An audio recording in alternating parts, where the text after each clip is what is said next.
Seguinte, a gente está acompanhando a CPI, né, gente? A gente está acompanhando a CPI e daqui a pouco a gente vai para lá para saber o que está acontecendo.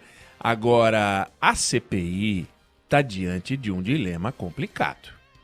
Se ela seguir no caminho que ela resolveu adotar agora, vai se perder, vai o nosso dinheiro de embrulho, que é aquele monte de senador trabalhando inutilmente.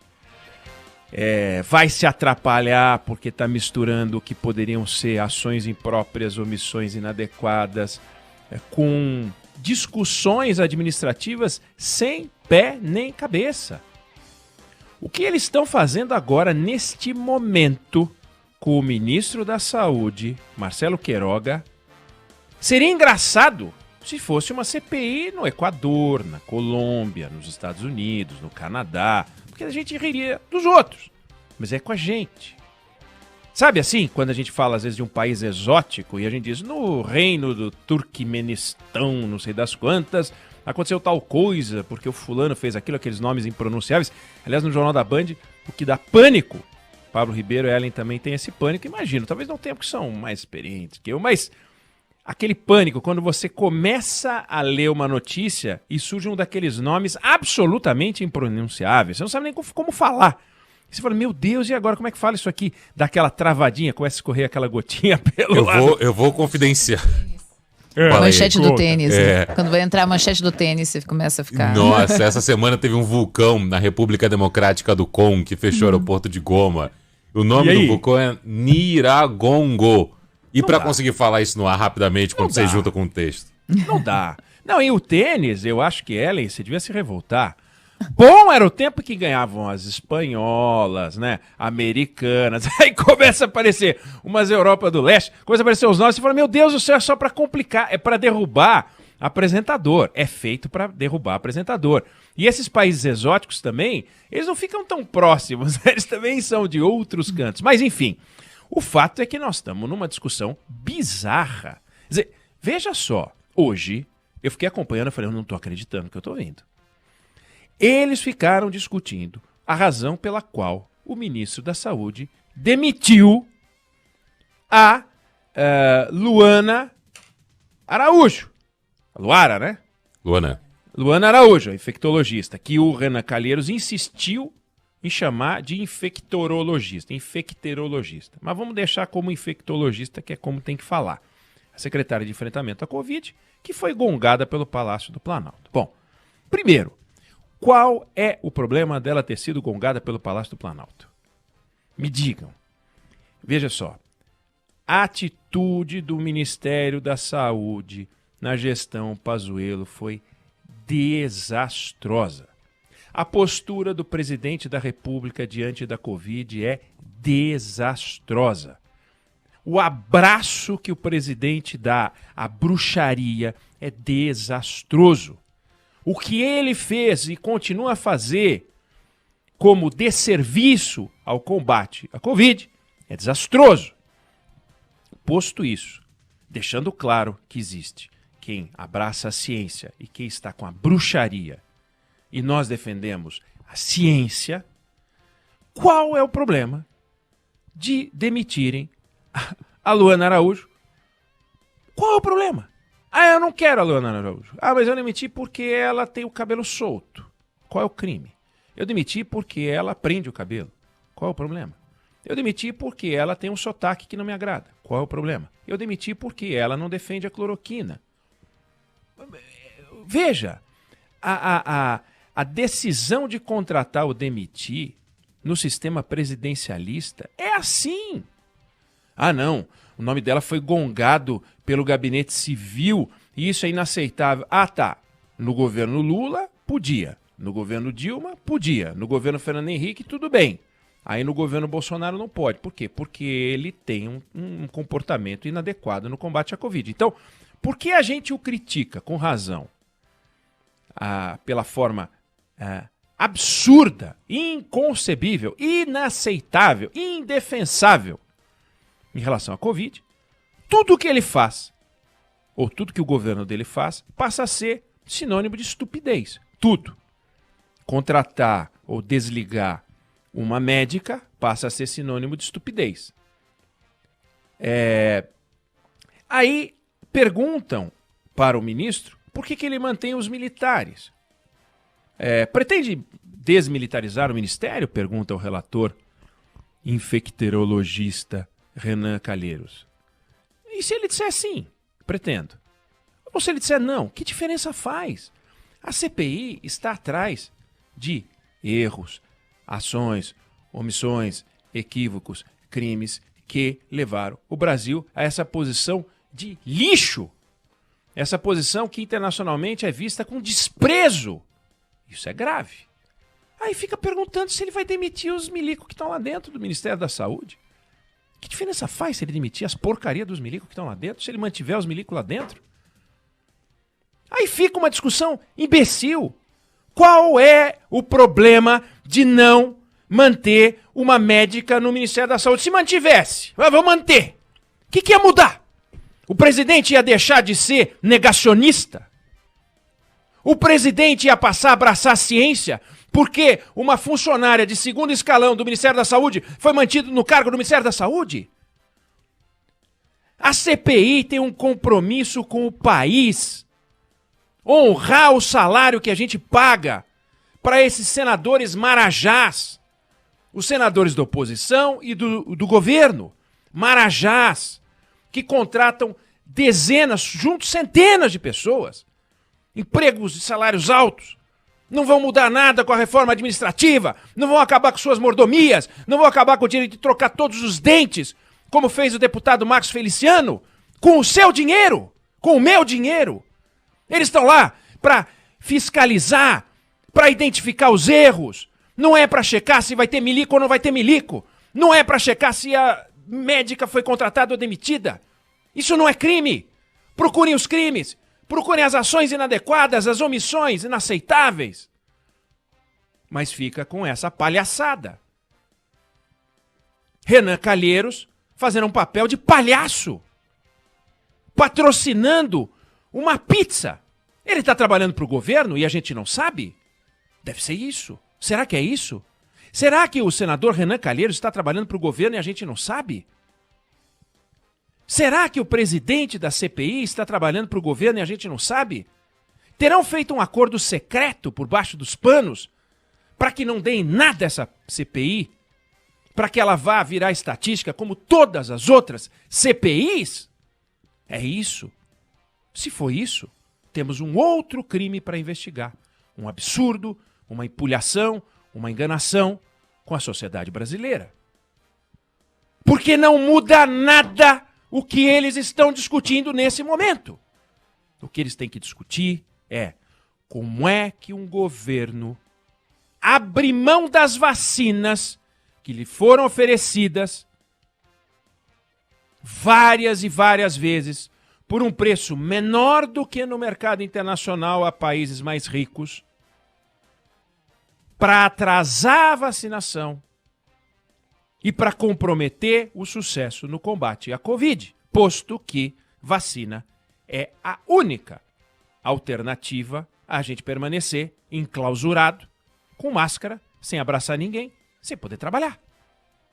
Da forma correta. 15 milhões de pessoas, aliás, 15% da sociedade desempregada. E ficamos nessa palhaçada, nesse show de horrores, nesse nojo que eu fiquei acompanhando até entrar no ar.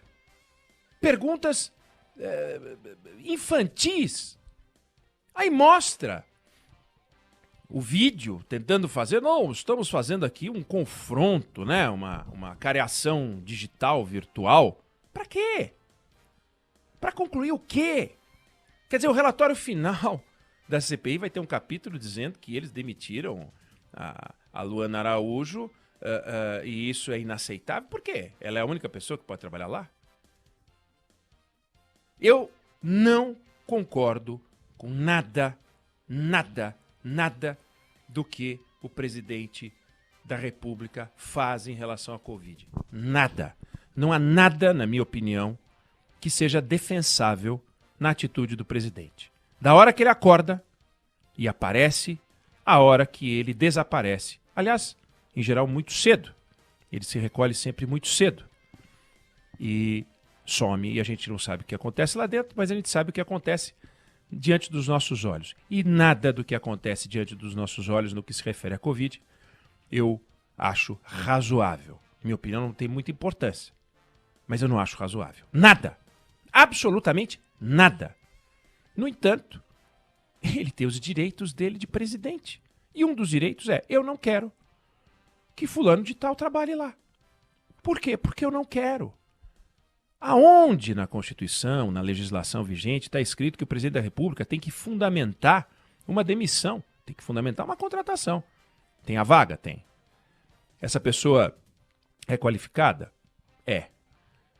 Passa pelos crivos técnicos e políticos nos cargos de confiança? Sim, fica. Não passa pelo crivo técnico, nem pode ser indicado. Não passa pelo crivo político, não vai entrar. Ah, mas eu acho isso absurdo. A sociedade científica prefere a doutora Luana, a doutora Mayra Pinheiro, a capitã cloroquina. Que a gente viu. Que palhaçada, né? As coisas que ela fala, não tem pé nem cabeça, só fala bobagem, asneira. Mas o governo pode ter a doutora Mayra Pinheiro e não a doutora Luana Araújo. É simples, não quer mais. 2022 vai lá e tira o homem. Dá mais voto para o outro candidato, sei lá qual vai ser, que vai ser disputado. Se vai ser o Lula, se vai ser o Ciro, se vai ser o... como é que chama aquele do Partido Novo lá? Amoedo. O nome dele. Amoedo. Esse aí, Amoedo, né? Se vai ser o Romeu Zema, se vai ser o Dória, né? Não sei quem vai ser candidato. Vamos acompanhar e vamos discutir isso sempre aqui. Mas não dá para tirar de nenhum presidente da República, até a hora que o tirem de lá, como fizeram com a Dilma, como fizeram com o Collor, porque cometeram crimes, o direito de fazer o que a legislação abençoa. Nós não gostamos do que o presidente Bolsonaro faz. Eu não gosto do negócio da Covid, não gosto de nada. Acho um horror, acho uma loucura. Não sei aonde ele está com a cabeça. Mas porque eu acho ridículo o que ele faz. Porque várias pessoas acham ridículo. Porque qualquer pessoa que respeite a ciência não aceita as opiniões e as ações do presidente da República, que ele é obrigado a contratar e a aceitar o nome da doutora Luana Araújo. Talentosíssima. Deu um show na CPI. Fala bem demais. Brilhante. Pessoa hiper qualificada. Mas não passou no crivo político. Aí o paspalhão do ministro da Saúde, que é um somebody love, que é um salmão ensaboado, que fica ali no esquindô para não se ferrar nunca, para não ficar mal com o chefe, com o Carluxo, com o 02, com o 01, com o 06, sei lá eu. Ele fala qualquer coisa. Antes ele dizia... Ela disse que não passou pelo crivo. Ele dizia que não passou pelo crivo. Agora é ele que não quis. Aí a hora que ele disse, eu entendi que o perfil dela não iria contribuir, ninguém perguntou o que no perfil dela desabona. O que no perfil dela não contribui. Eles não perguntaram. Eles não perguntaram. Quando ele veio com essa explicação esfarrapada, mentirosa, safada, é óbvio que ele indicou, como disse o presidente da CPI. Mas peraí, o senhor indicou, daí depois o senhor desindicou? É óbvio que ele indicou, passou lá para o Palácio gongou, deu uma gugada, viu as posições dela, ela era anticloroquina, ela é pró-ciência e pró-ciência não dá. Nesse governo, pró-ciência não é bom. Bom é os Marterra, bom é os bruxos. Mas já era assim. Os Olavo de Carvalho não eram os gênios da política? Os gênios do sanitarismo são esses panaca. Como é que o Pazuello durou? Né? Durou por um tempo. Durou por um tempo porque ele... fala, sim, senhor. Não, senhor. Positivo. Operante. Sim, senhor. Bom dia. Boa tarde. Tá chovendo, senhor. Vou parar a chuva, senhor. Por causa disso. Porque era um lambibotas. Só por isso que ele ficou. E aí, então, a gente vai criminalizar a escolha do Pazuello? Não dá. Não dá para criminalizar. O que dá é para apontar nas atitudes do ministro da Saúde, Eduardo Pazuello, nas atitudes do ministro da Saúde, Marcelo Queiroga, nas atitudes do presidente da República, nas atitudes das autoridades, todas, aonde é que eles falharam objetivamente, e para isso eles têm que ter feito algo que a lei não permite. Senão vai virar um relatório sobre, porque Eu não gosto do Rosa. Ah, por que o Cravo brigou com a Rosa? Não interessa por que o Cravo brigou com a Rosa, entendeu? Isso é ridículo. E a CPI, portanto, está diante de um dilema. Ela vai adotar o caminho do ridículo ou ela vai retomar o trilho da investigação. O trilho da investigação é vacina. O que aconteceu? O trilho da investigação é gastamos dinheiro com cloroquina, dinheiro público com cloroquina, uma medicação que não funciona, gastamos. É indiscutível que nós gastamos dinheiro público. O que fazer com essa informação? Pode gastar dinheiro público assim? É assim? Tá tudo bem? Então vamos identificar quais são os erros. Agora, não está entre os erros não contratar alguém que eu acho simpático, que é inteligente. Não faz o menor sentido. É assim nos governos estaduais, foi assim em todos os governos. Então, ou a CPI retoma o trilho da investigação, ou vai ser uma pizza. E aí, volto a dizer, o senhor Renan Calheiros, o senhor Omar Aziz vão ter que explicar. Fizeram um acordo secreto com o governo, porque do jeito que eles estão conduzindo esse trabalho, eles estão fazendo o serviço do Jair Bolsonaro. Então, parabéns ao presidente da República, que conseguiu mais 2 personagens que pareciam que eram independentes ou de oposição. O Renan Calheiros bota o número de vítimas todos os dias lá. Só que as perguntas dele são tão imbecis, são tão mal formuladas, ele não presta atenção no que as pessoas dizem, tá todo atrapalhado, tá trabalhando pro governo, ainda que involuntariamente. Então, nós temos que ficar de olho. Temos Brasília na linha, Ellen ou Pablo? Não sei temos se sim. João Pedro Melo. Tá. Pronto, João Pedro Melo, você podia contar pra gente o que você está vendo aí, se continua, imagino, o depoimento do Marcelo Queiroga, como é que estão os ânimos aí? Conta para nós. Oi, Neg, olha só, por enquanto a sessão tá no intervalo, né? Acabou de ir pro intervalo, 15 minutinhos aí de pausa, exatamente para aquele pit stop que os senadores vão beber uma água, assim como Marcelo Queiroga também. Mas olha, nos últimos minutos a sessão estava com os ânimos mais calmos, né? A gente teve, claro, diversos momentos de bate-boca, uma série de confusões aqui relacionadas principalmente a perguntas feitas pelo relator Renan Calheiros, mas a situação ficou mais calma. A gente já está acompanhando esse novo depoimento do Marcelo Queiroga e ele foi questionado pelo senador Renan Calheiros sobre o fato da médica Luana Araújo não ter sido nomeada para a Secretaria de Combate Estratégico à Covid-19, uma questão, inclusive, que você já comentou, Eneg. Ele perguntou especificamente sobre os motivos que levaram à desistência dessa nomeação.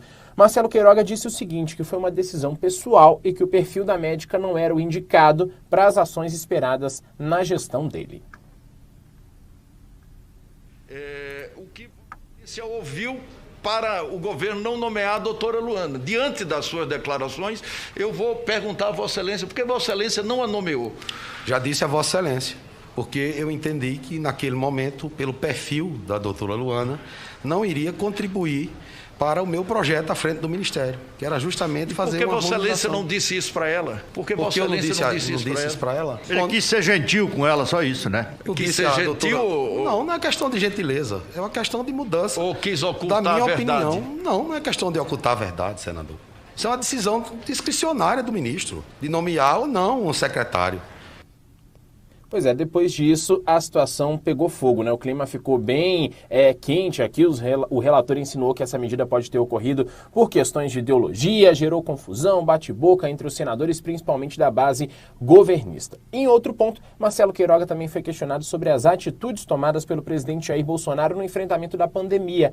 Essa pergunta tratou especificamente sobre o não uso de máscaras e a promoção de aglomerações em diversos pontos do país. Queiroga afirmou o seguinte, que não cabe a ele julgar as ações adotadas pelo presidente Jair Bolsonaro e que ele pode apenas orientar. Em relação à conduta pessoal do presidente, senador Renan, certo? Eu peço vênias a Vossa Excelência para não fazer juízo de valor acerca da conduta pessoal do presidente, porque não compete ao ministro da Saúde e nem a nenhum outro ministro. Não compete. Bom, ainda durante esse depoimento, Queiroga afirmou que houve uma redução nos casos de contaminação pelo coronavírus e que o país está vigilante para diminuir as mortes e as internações pela doença, que, nas palavras dele, tem aumentado nos últimos dias. O ministro também foi questionado sobre a execução da Copa América aqui no Brasil e quais as consequências que esse torneio pode deixar na população. Ele afirmou o seguinte, que não coube a ele decidir se a competição ia ocorrer ou não e que essa foi uma decisão do governo federal e que o Ministério da Saúde apenas avaliou os protocolos para a execução desse evento. Então, eu não vejo, do ponto de vista epidemiológico, uma justificativa que fundamente a não ocorrência do evento. Agora, a decisão de fazer ou não o evento não compete ao Ministério da Saúde.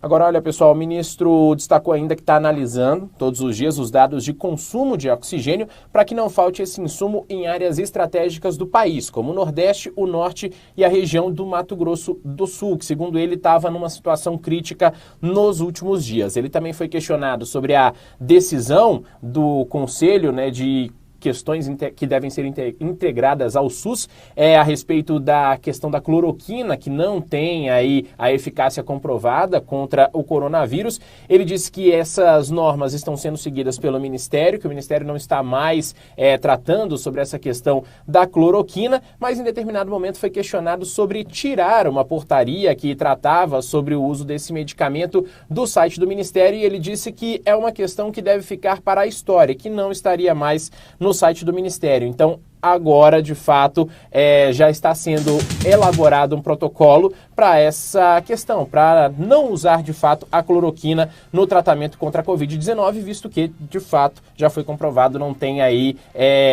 utilização científica, aprovação científica na utilização com pacientes com Covid-19. Bom, é isso, o João Pedro Melo trazendo as últimas informações do depoimento do ministro da Saúde, Marcelo Queiroga. Volta ao longo da nossa programação para manter a gente atualizado. Lembrando que esse tema do gabinete paralelo, voltou hoje com força. Foi exibido um vídeo de uma reunião do presidente da República no dia 8 de setembro do ano passado. Era uma audiência pedida pelo deputado Osmar Terra, e aquilo virou para a CPI uma prova da existência de um gabinete paralelo. Ontem eu e o Pablo discutimos esse assunto aqui. Não importa quem o presidente escute e como o presidente escuta. É deplorável imaginar que o Brasil teve como ministro da Educação o Abraham Weintraub. Não era o gabinete paralelo. Seria bárbaro se, tendo como ministro da Educação uma topeira, você talvez tivesse pessoas que iluminassem a educação num gabinete paralelo. Um grupo de consultores da melhor qualidade, qualificados, pessoas comprometidas com a educação, capazes, e que pudessem orientar o presidente para evitar que a estupidez gramasse ali no Ministério da Educação. A gente tinha no Ministério da Saúde um lambibotas, um incompetente, um incapaz. Seria bárbaro que houvesse um grupo de notáveis da saúde que pudessem iluminar o presidente para que ele não ficasse nas mãos de um incompetente, de um incapaz, de um lambibotas. Então, ter uma estrutura de aconselhamento é saudável, formal ou informal. Todos os presidentes sempre tiveram uma estrutura de aconselhamento informal. Todos. E é assim na nossa vida. É sempre assim. Você muitas vezes recorre a um amigo, e os presidentes são assim, os presidentes de empresa são assim. Olha, eu estou vivendo um dilema aqui na minha companhia. Não significa que você está vivendo um dilema jurídico, ele tem que falar com o diretor jurídico, tem que falar com o diretor financeiro, tem que falar com o RH. Pode ouvir, amigos, por que você fez, hein? Você que já foi, por exemplo, o presidente Bolsonaro, em mais de uma ocasião, ligou para o ex-presidente Michel Temer. Pô, Michel Temer foi presidente. O que o senhor acha? O que eu faço? Qual a sua ideia? E o presidente Temer deu lá suas opiniões, solicitadas pelo presidente Jair Bolsonaro. Então ele integra o gabinete paralelo. Vamos convoque-se na CPI o ex-presidente Michel Temer, integrante, luminar do Ministério do Gabinete Paralelo do presidente Jair Bolsonaro. Outra estupidez da CPI. Outra estupidez da CPI. Agora, quando o gabinete principal, que é o que a gente tem que analisar, que é o do presidente da República, se vale de informações mal colhidas, o problema é do presidente. Se ele toma uma decisão de boa qualidade, ótimo, ponto para ele. Se ele toma uma decisão idiota, o problema é dele. Tem que ser cobrado dele. Não de, mas a ideia surgiu de outra pessoa. Não interessa de quem foi a ideia. Então, aquela reunião não era uma reunião do gabinete, não tem uma instância de poder com aquele bando de bruxo lá, que ficam acreditando nas cloroquinas, que se reúne todo mês. Então, o gabinete paralelo que não se reuniu dia 8 de setembro, nunca mais. Mas a doutora A ou o doutor B estiveram com o presidente em outras ocasiões, e daí? Estiveram com o presidente em outras ocasiões. Pode falar com o presidente todo dia. Agora, se o presidente tomar uma decisão errada, ele tem que pagar por isso. Se o presidente tomar uma decisão ilegal, aí então que ele tem que pagar mais ainda por isso. E não pode dizer, não, quem me aconselhou foi o palhaço Arrelia. Não interessa se o palhaço Arrelia orientou ou não orientou. Quem está com o nariz vermelho não é o palhaço. Então, não podemos cair nessa também. E a CPI está caindo nessa esparrela. E vai, olha, eu vou lhe dizer, vai insistir nessa ideia de gabinete paralelo. Isso aí vai estar no relatório final. E seria importante que as pessoas que pensam no país parassem e falassem, não, peraí, realmente, não tem nada mais imbecil do que denunciar a existência do gabinete paralelo. Idiotice. Mas ela está lá e hoje foi para cima do Marcelo Queiroga mais essa estupidez. Volto a dizer, a CPI está diante de um dilema. Ou ela retoma o trilho da investigação sensata, ou ela vai trabalhar para os interesses do presidente Jair Bolsonaro, que hoje talvez esteja rindo. Não é possível. Deve ter, sabe, pego pipoca, guaraná, e ficar vendo a CPI, dizendo, vai, pergunta de novo, Renan, quá. Porque é palhaçada. Palhaçada patrocinada pela oposição, ou, eventualmente, quem sabe, vamos ter que investigar, fruto de um acordo que a gente não conhece, porque que outra explicação? Pessoas, o Renan Calheiros já foi ministro de Estado do governo Fernando Henrique Cardoso, já foi presidente do Senado, o Omar Aziz já foi governador, e os dois se juntam para fazer essa idiotice, como que eles estão fazendo agora nessa oitiva do Marcelo Queiroga, valha-me Deus.